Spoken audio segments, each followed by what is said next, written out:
We need to stop thinking in boxes.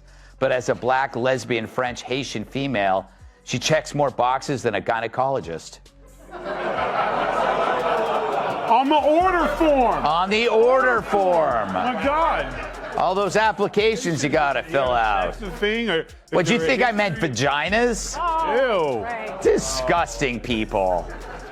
But now she says, now everyone says she's incompetent and lazy. You know, after they called me racist for saying that. That's not why I'm racist. Nope. Karine Jean-Pierre has released a new book, and reactions are already coming in strong. Many see it as a tell-all from someone who once spent years insisting everything at the White House was under control, despite growing concerns. If not already titled, some suggest it could have been called The Art of the Steal in a Sauna. Jean-Pierre also claims she's leaving the Democratic Party. She realizes she was carrying water for a man whose brain was as wet as his pants. Remember, this is the same broad who stared America in the face and said this. Comments were made in that report about that, obviously about his memory that we don't believe lives in reality. 80's the new 40, didn't you hear? He is as sharp as ever. They are cheap fakes video. They are done in bad faith. And it's not true, right? The president wasn't wandering. Is anyone in the White House hiding information about the president's health or his ability to do the job day to day? Absolutely not. He's the president of the United States. You know, I can't even keep up with him. According to her, she's stepping away after realizing what she describes as a broken administration, though that realization reportedly came only after her time defending it from the podium had ended. Her book joins a growing list of Biden-era memoirs that could easily be subtitled, "I Had No Idea What Was Going On." Her communication style has drawn attention for its consistency. Jean-Pierre often delivers statements with absolute confidence, while critics argue the content says very little. She's been compared to automated call systems, repeating talking points without offering real answers, often leaving the public more frustrated than informed. Ask a direct question, and it's like watching a GPS glitch mid-route. Answers stall, loop, and reroute without ever reaching a destination. Each press briefing delivers responses so hollow, they echo with uncertainty. It's the return of vague political language, only this time it arrives with a podium, a press badge, and a binder that rarely offers clarity. Absolutely nowhere. Yeah, you couldn't keep up with Joe. Sorry, Joe couldn't keep up with FDR in the 100-yard dash. And I'm talking right now. Damn. But she expected us to believe she couldn't keep up with the guy who had to have an electric fence put up around the White House so he wouldn't in a neighbor's yard. Commentators like Gutfeld have pointed out the pattern with sharp commentary. A few pointed remarks were enough to send the briefing into a tailspin, reminiscent of an outdated computer crashing under pressure.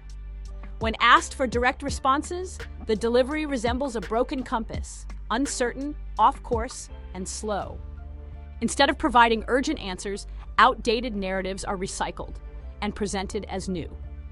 However, one thing is consistent: the ability to sidestep responsibility with unmatched finesse.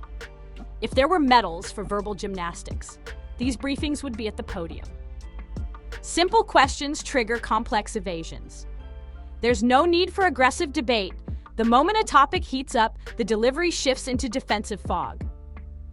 Fact-checking becomes secondary to decoding whether the statements have any substantive grounding at all. And more often than not, they don't. Answers crash before they ever find a place to land. She eventually acknowledged that she had been supporting a leader whose cognitive clarity was being questioned across the nation. This was the same official whose public presence had become a subject of concern, yet she confidently assured Americans that everything was under control. The narrative was hard to believe. Claims of high energy and unmatched leadership felt increasingly disconnected from reality, especially given reports about White House modifications made for safety, including physical barriers to limit mobility beyond secured grounds. Personally, I think what was the toughest thing to see in the 3 weeks was there was a disconnect for me, what was happening with leadership in the Democratic Party and how it was truly, as my former colleague, communications director Ben LeBolt said, it was a firing squad, and I had never seen anything like it before. This pattern of avoidance isn't new. There's a long-standing history of sidestepping responsibility, where direct answers are substituted with vague reassurances. If accountability were a job description, the effort to evade it would be top tier. Each press appearance begins with a composed expression, data-filled binders, and an air of authority, followed by statements that seem polished but ultimately hollow. It's a performance that often feels more like a scripted lecture than a transparent exchange.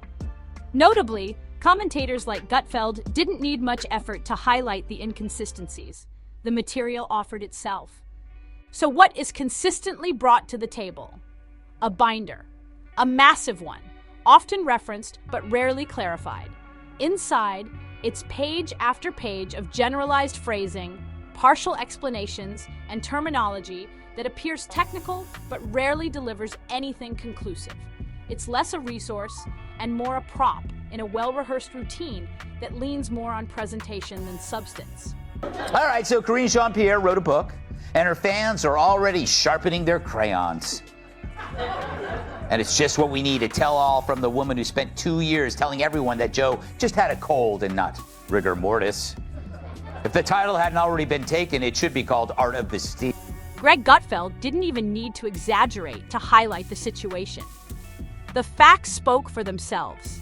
During press briefings, claims like, "the border is secure," were made while footage suggested escalating disorder. In another instance, it was stated that the economy was thriving, despite everyday items like eggs reaching unprecedented prices. These contrasting narratives raise questions. Was there a genuine disconnect from unfolding realities, or was it calculated messaging? The contrast between optimistic declarations and public perception created a credibility gap that continues to spark debate. Reports indicate that this latest book release wasn't spontaneous. According to Politico, emails related to her publishing plans were being coordinated while still serving as press secretary. That suggests long-term planning, executed alongside official duties at the podium. It's the kind of move that signals preparation, not reflection. Like a pilot calmly readying safety gear while passengers are still boarding, it shows a focus on exit strategy rather than course correction. Her commentary has often appeared distant from day-to-day challenges, forming a growing gap between message and reality. Whether the public views the narrative as selective optimism or strategic omission, the result remains the same. Confidence in the message continues to be met with growing skepticism. I like how KJP makes me feel. She gives me confidence that I could do that job. Former Biden press secretary Karine Jean-Pierre announced that she's writing a tell-all book about the Biden administration. In response, people are saying, "Thanks, but I just wanted a Big Mac."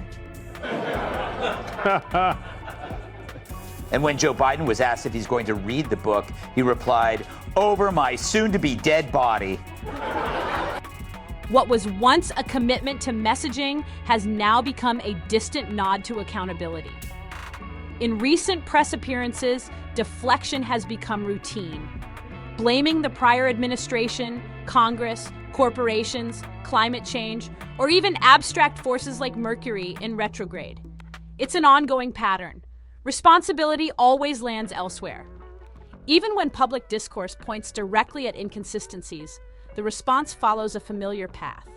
A press briefing will unfold with practiced calm, framing every problem as external and every misstep as inherited. If a major event disrupted DC, the briefing would likely link it to everything but the current administration's own decisions. Meanwhile, critics simply observe. With each vague or evasive answer, the public becomes more aware of the widening gap between talking points and lived reality. It's a cycle of redirection, not resolution.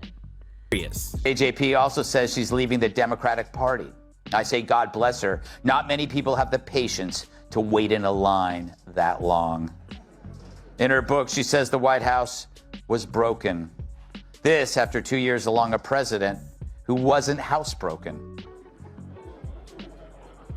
But she only realized this after she stopped getting paid to defend it.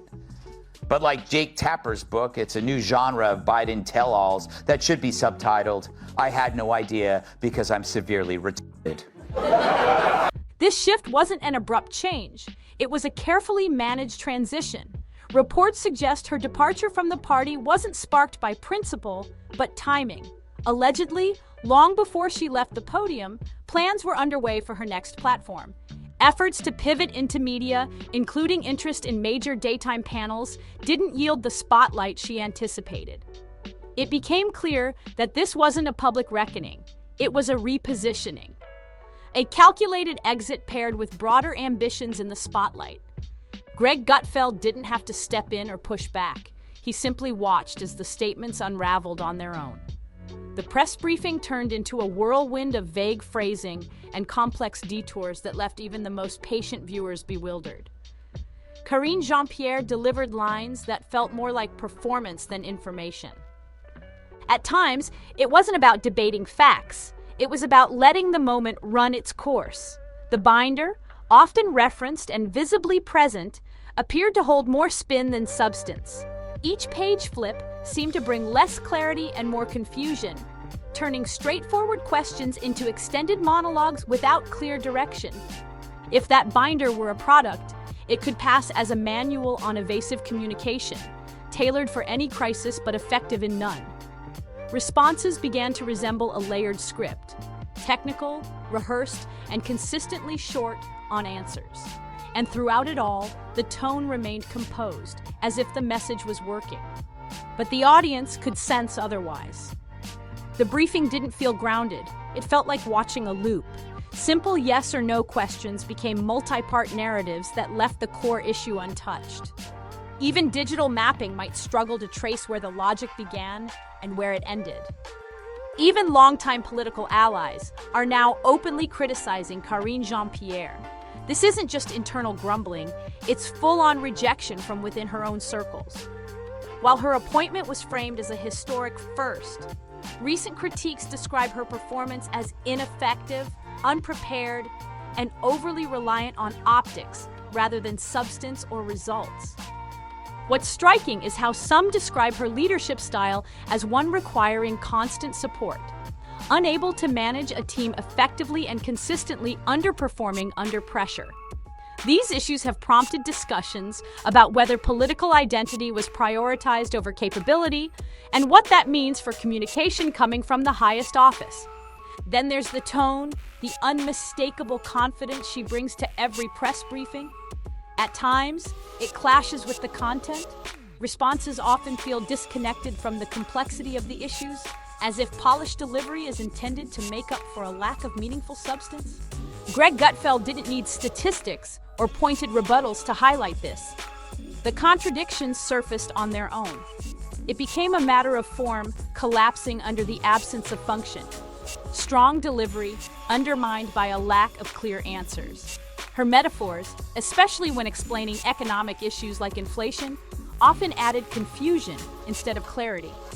For instance, one briefing used a kitchen table metaphor to explain inflation, but turning rising prices into a story about dinner and blame didn't clarify the problem. It simplified it beyond reason, leaving audiences with more questions than answers. Gas prices have reached the point where filling a tank now costs more than a therapy session in Manhattan.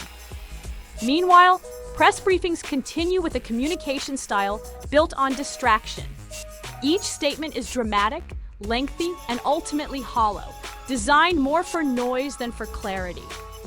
Observers note how every response feels rehearsed yet scattered, full of buzzwords but lacking connection to the question. The strategy seems simple. Speak long enough to bury the original inquiry beneath a flood of vague optimism, jargon, and unrelated economic terms. When asked about inflation, the answers often detour through abstract phrases like community investment, equitable accountability, and legacy partnerships. There's rarely a direct connection to household concerns. No reference to gas bills, grocery prices, or everyday costs. This disconnect becomes especially noticeable when emotional delivery attempts to substitute for substance. Moments intended to be inspirational come across as performative. Statements are delivered with intensity, framed like historic declarations, yet the content lacks weight. Phrases like, "We stand for progress, strength, values," repeat frequently, but resolve nothing. In practice, it all functions more like political theater than briefing. Instead of addressing high fuel costs or economic stress, the conversation dissolves into layered metaphors and rhetorical flourishes. Public questions remain unanswered, while confidence fills the room, replacing facts with feel-good slogans. And the metaphors? So distorted, they make a fortune cookie consider early retirement. Ask Karine about border security, and you'll end up hearing about infrastructure upgrades. Mention inflation, and somehow the response shifts to equity and lemon farming, as if the press briefing suddenly turned into an agriculture podcast. By the time a sentence concludes, the original question has vanished, and half the press corps looks ready to claim Social Security. Yet, it's all delivered with the conviction of someone convinced they just presented groundbreaking policy. That's what stunned Gutfeld. Not just the content, but the sheer pride in its presentation. Watching someone confidently misfire repeatedly is like witnessing a solo parade of confusion. Gutfeld didn't need to roast her. He simply held up a mirror. What stood at the podium wasn't a spokesperson offering clarity, but a live emblem of political disarray armed with talking points and a three-ring binder of deflections. She didn't need dismantling. The performance was already unraveling, one circular answer at a time. And that's the real story here. Gutfeld didn't create the collapse. He simply pointed the camera at what was already falling apart in plain sight. If this breakdown hit home, hit that like button. Subscribe for more sharp political commentary and in-depth analysis. We'll catch you in the next one.